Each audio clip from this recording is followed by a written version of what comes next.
Welcome to Creating from the Heart. I'm here with Kristen Primus, who is a psychic. Kristen, what is a psychic? So a psychic is someone who predicts the future, can see the past, and also whatever is going on in the present moment in time.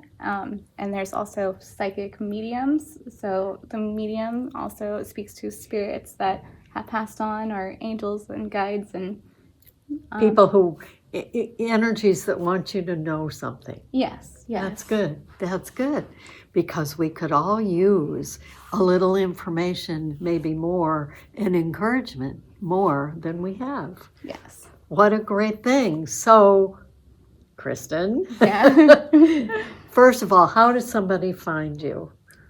So if you just look up psychics in Michigan City, my profile's on there. It's Kristen Psychic Crystals, and that's the first way, and it gives you all the links to my Instagram and Facebook, and that has some good information on there for people that need some spiritual guidance that might not have the money for it at the time. Good. Well, there you go. You know how to get a hold of her. Yeah. So, Kristen, how did you get into this? This is not something that necessarily one goes to school for. Well, not technically a school. So when I was growing up, yes, I didn't actually know that I was like psychic or an empath. And an empath is someone who feels other people's energies. And I was always predicting the future for my friends. I'm like, don't do this, or this is going to happen. And if you do this, then that's going to happen. And then you were right. They always say, no, that's not going to happen. They wanted to always prove me wrong. And everything I said happened, and they would get mad at me. Oh, well, that's the danger, I think, of being a psychic, is that people always come back to blame you if they didn't like what happened. Well, and that's why I try to lead them to the best possible outcome. That's great. Because there's different ways that things can be achieved, and if it's not achieved in the kindest way, or the way that can affect people, there's other people's free will always at play, I must say. So, like, if you have to say something to someone, there's certain ways that they will receive it better, and it can get you to a better outcome. So, when is the first time that you knew that this was a skill you had? Honestly, like 4 or 5 years ago.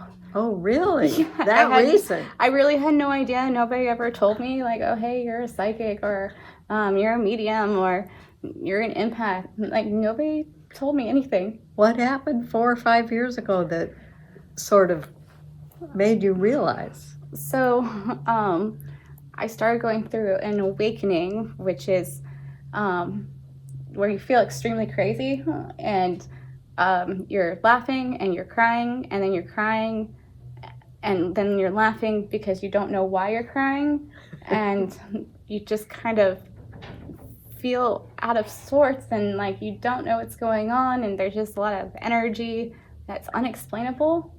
And when I was going through this, it was the first time I ever kind of heard a thought in my own head that was not from me, and it said, go to the beach.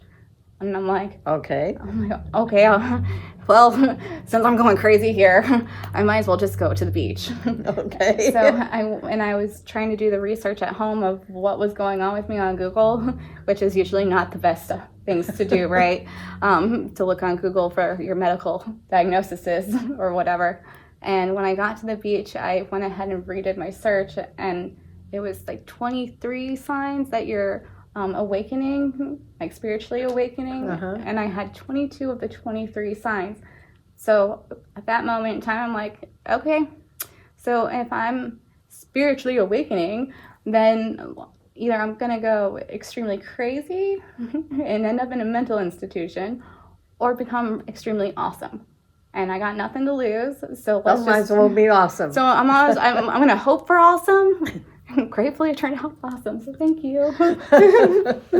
That's fabulous. Yeah. And so what did you do with this?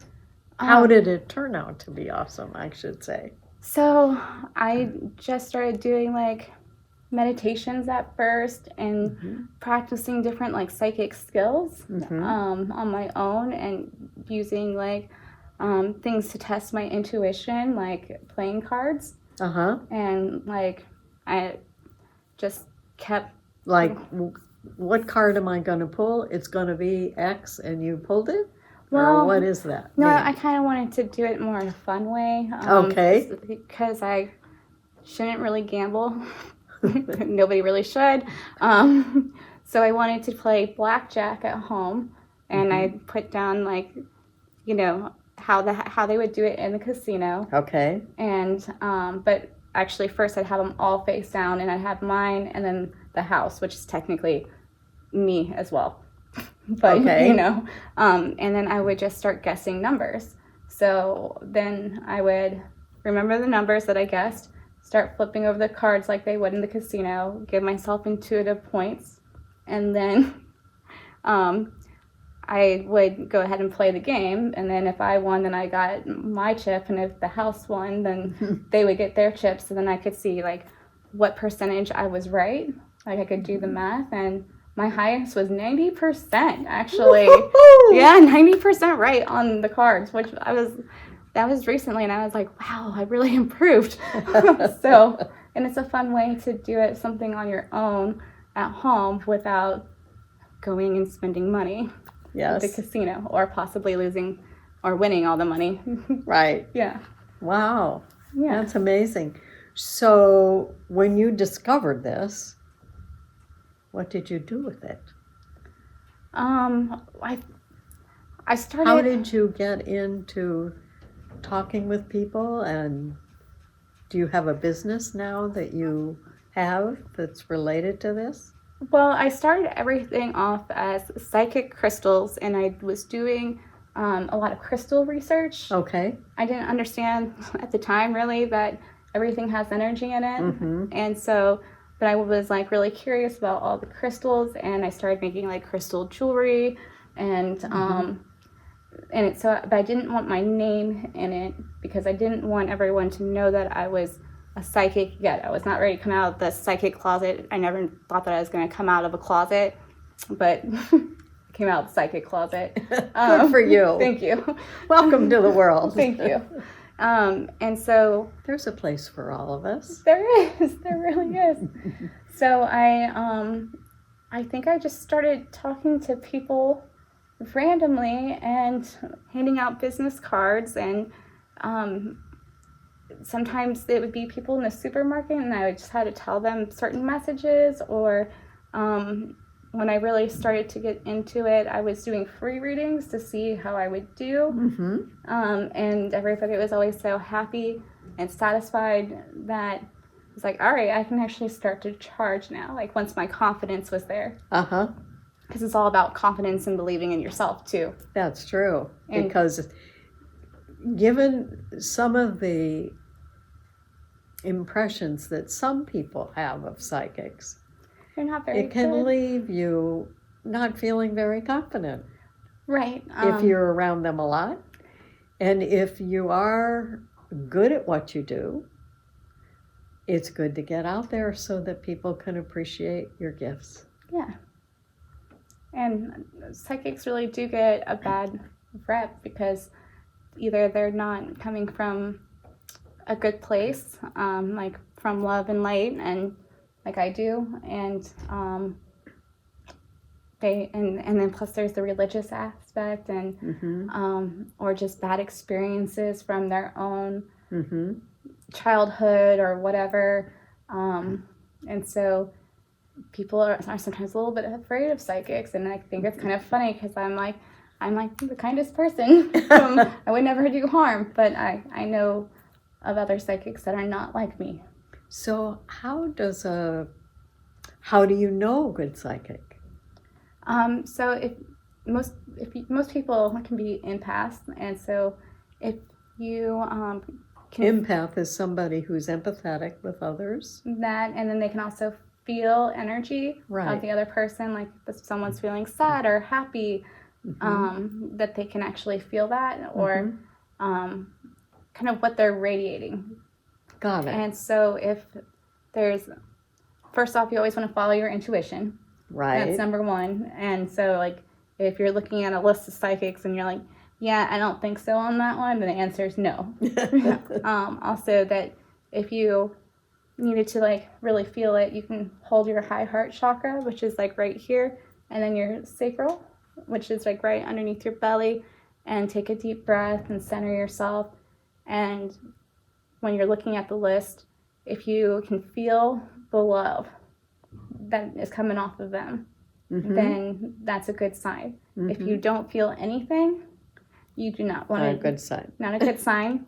If you feel anger, not a good sign. People have angry moments. Yeah, but right. Maybe it's not the right time to call. Right. There you go. It might be like, yeah. And if you're unsure, then the answer is no. Right. Okay. So when you decide that you want to consult a psychic, how does that work? When you go, I'm sure you sign up for a reading and you pay some money and you go to see the person, and what happens next? It also can be over the phone. Okay. So I'll do phone readings a lot, and then I can also go to people's houses if it's not too far, because sometimes that's what I am guided to do.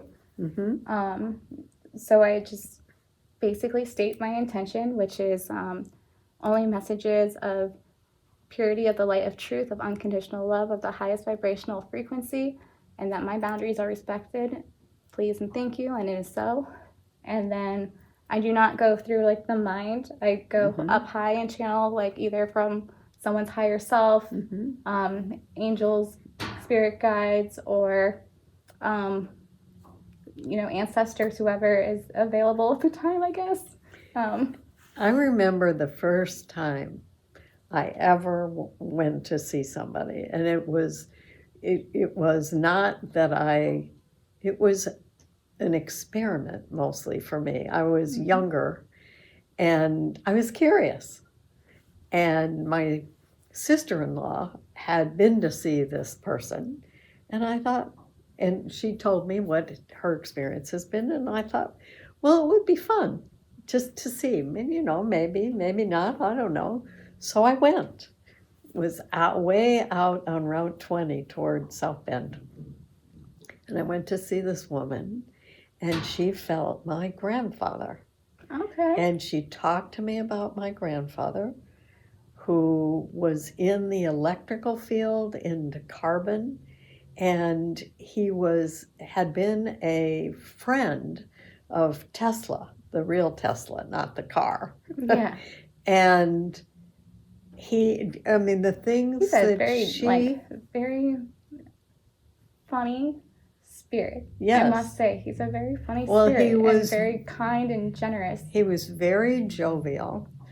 I used to sit on his lap in his favorite chair and watch Omnibus on Sunday mornings. He's also the person that took me out to the end of a dock in the middle of an electrical storm and said to me, do you see? And he told me all about it. It was profound. It was very moving. I was just struck. But his playfulness was, he worked for the Ohio Carbon Company, and in his spare time, he made a light bulb, many light bulbs, but a particular light bulb where the filament was a persona of a Mother Goose nursery rhyme. It was one of the little girls that did something, or it was the cow that jumped over the moon, or it was whatever. I mean, he was magical. Yeah, he made it a very fun and exciting way to learn. Yes. So it wasn't so cut and dry, boring science. And the fact that I was hearing from him, not his voice, but through the psychic who was telling me different things, was amazing. It was just, there was no doubt to me, sitting with the psychic that he was there in the room. Well, he definitely was. He definitely was. And I'm sure that kind of helped heal some things. And Well, it healed my sadness because the last time I saw him was when I was 16. Maybe it was the day before my 16th birthday or a couple days before. And he was very sick. He had a bad heart and he was in bed. It was back in the day before they knew much about heart stuff, and he would cough and it was awful. And I was the only grandchild that was allowed to go up and see him. And I did, and he took my hand and he said, "Suzy, everything's going to be all right." And of course, I didn't think his dying was all right. not at the time, no. But I've since learned that everything was all right. Everything always turns out to be okay, whether or not we can see it at the time. Right. And that's like, instead of sitting in worry and fear over something, and just believing in the best possible outcome. But I was always grateful to that psychic who helped me communicate. And so that's one of the things that you provide, which is fabulous. Yeah. That's really great. And I think, unless I'm wrong, you're somebody who recognizes things that people need to work on. Yes. And you can, like, she's been telling me I need to eat my carrots. It's because of my grandma. But it people may think that psychics are crazy, but I think if you listen, there's a lot to be said for them. And there's a lot to be said for the guidance they share. Well, because I can see things from an outside perspective, Mm-hmm. and then also from spirit's perspective, and then give you tools of whatever you need in your daily life to be maybe like more present in the moment, and not living in the past or 5 minutes in the future, or just different tools to help you get more joy in your life. Whatever you're missing, I'm able to find a tool or a way to help you get what you're missing, even though you're not really missing anything. You're just not using the right tools. And some of those things come because you're given that information based on who it is you're sitting with and who is trying to communicate. Yes. Because I don't think, in many ways, we're separate. Well, there is the law of oneness, right? That we're all one, and we're all created from one source, which would be God, and that everything is connected, and everything is connected, and we all kind of are one, but there is the hive mind of the oneness, which is what you do not want to be in. Talk to me about the hive mind. What is that? The hive mind is like the worry and fear, and like the separation. It's all the illusions of the world, honestly. Because if we are all one, technically speaking, then we're not ever really alone. That's true. And we're always connected to source, because that's who we were made from, and we're all just different expressions of source. So I just like to be a good expression of source. Right. Yeah, but whenever you're in the hive mind, it's more fear-based energy and lackful and just not very happy or satisfied with life. And so you have to rise above that and not have any worry or fear, because it's mostly an illusion anyways. What brings you the most joy about what you do? There's so much. I think it's just being able to like help people find the end of their problem, like, or the solution to their problem.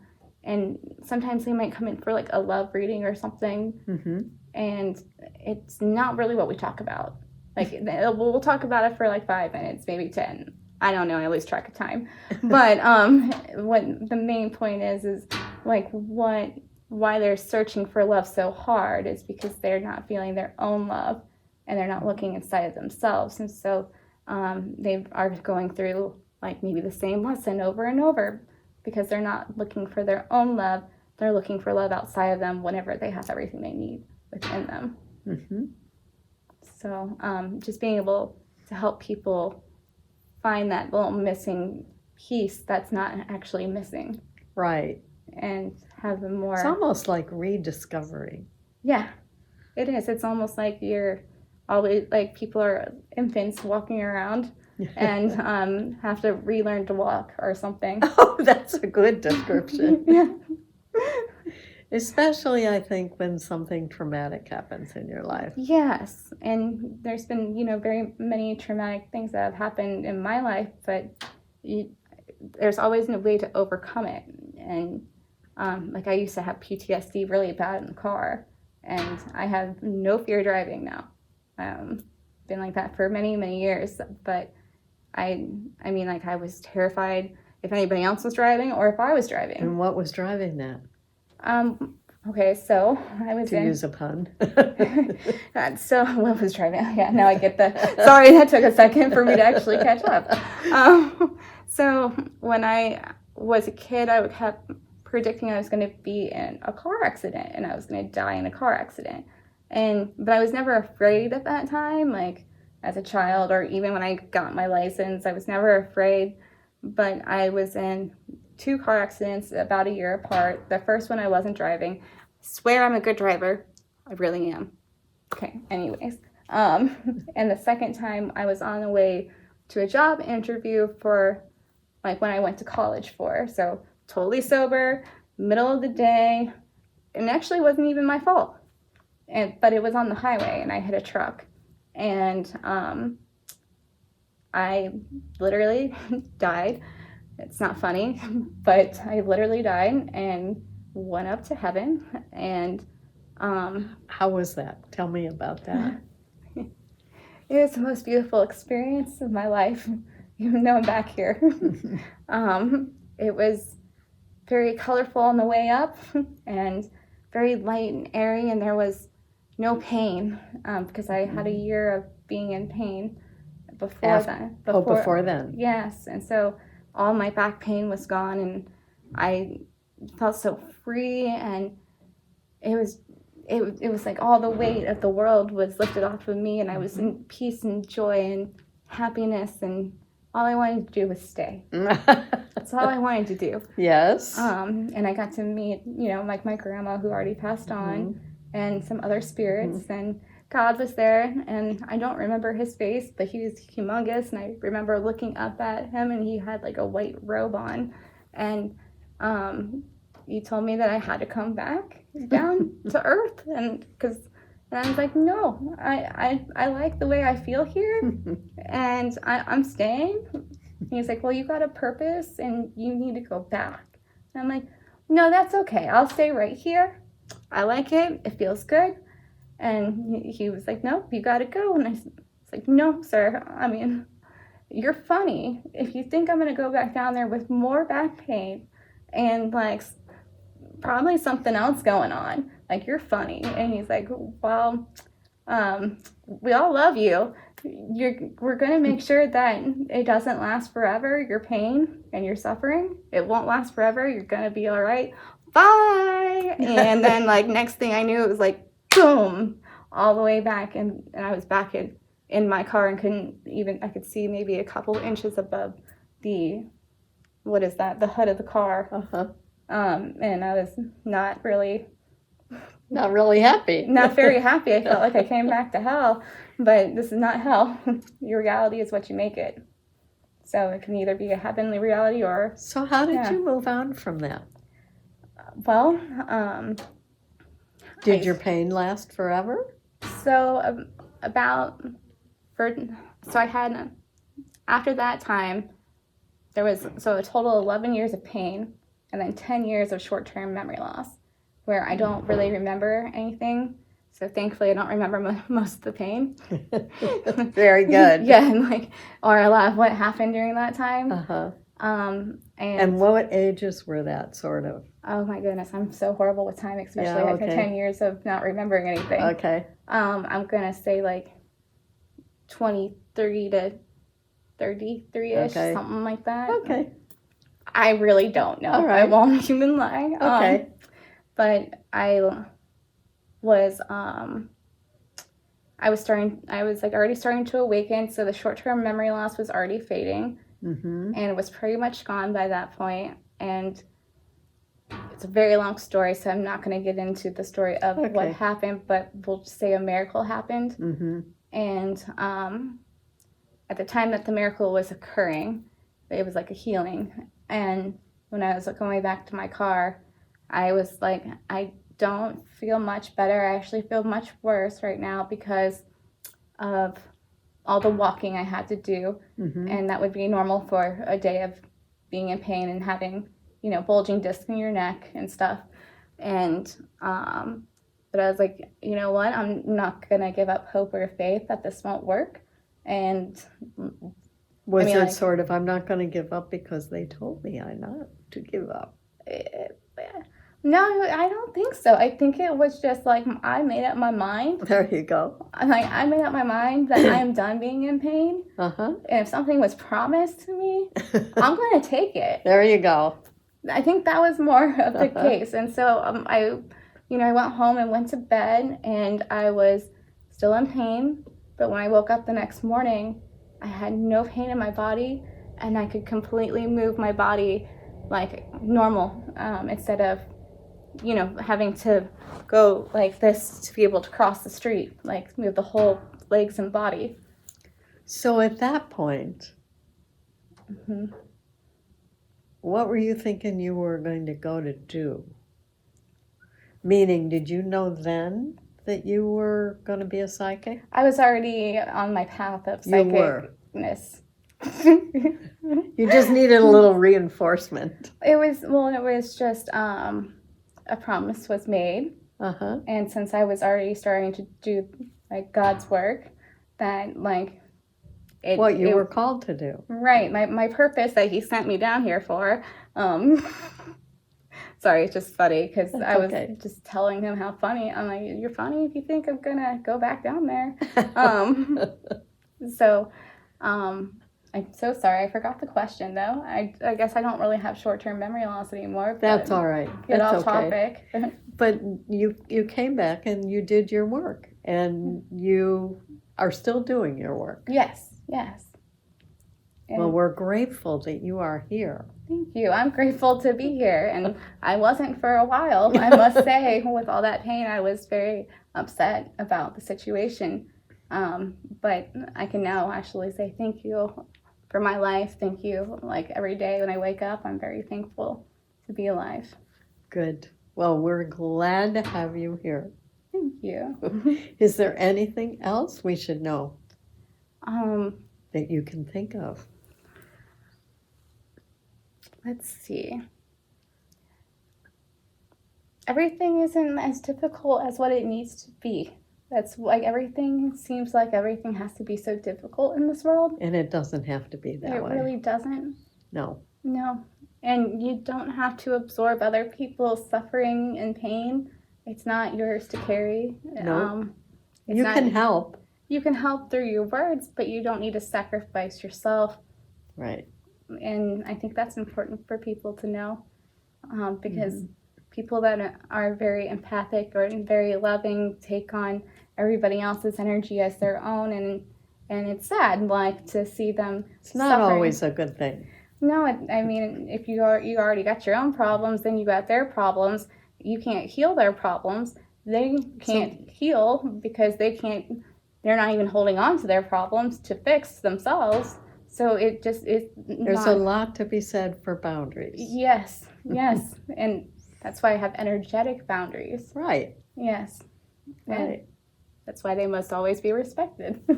We hope so. And if not, then, there's always forgiveness, and then accepting that person is not going to change, and that maybe I'm not supposed to help them.